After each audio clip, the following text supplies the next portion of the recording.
လူဘဝဆိုတာကိုလိုချင်တာကြီးလည်းရမှာမဟုတ်ဘူးကိုတွေးချင်တာနဲ့ကြီးလည်းတွေးမှာမဟုတ်ဘူးလိုချင်တာလည်းရမယ်မလိုချင်တာလည်းရမယ်တွေးချင်တာနဲ့လည်းတွေးမယ်မတွေးချင်တာနဲ့လည်းတွေးမယ်အဲ့ဒီထဲမှာအကောင်းနဲ့လည်းတွေးမယ်ဆိုးနဲ့လည်းတွေးမယ်အကောင်းလည်းရမယ်ဆိုးလည်းရမယ်အဲ့ဒါလို့ကြုံတွေ့လာတဲ့လောကရဲ့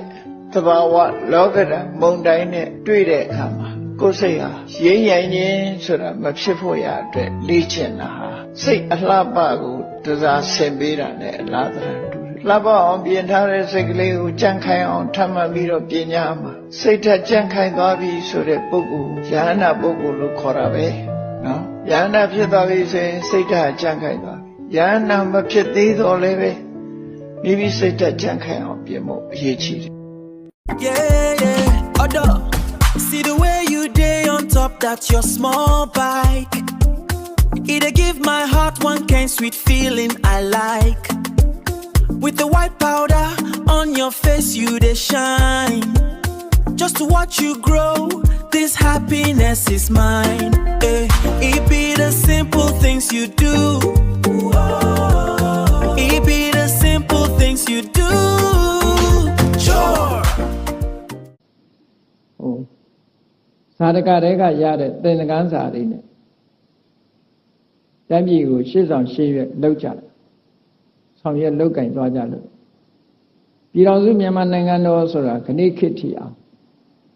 ထဲထဲဝါဝါရှိနေတာပေါ့ဒါကြောင့်မို့အခုဒီကနေ့ညမှာလည်းပဲသာဓကနဲ့ပတ်သက်တာလေးပြန်ပြီးတော့မြတ်ဗုဒ္ဓရဲ့အဆုံးအမတွေပဲ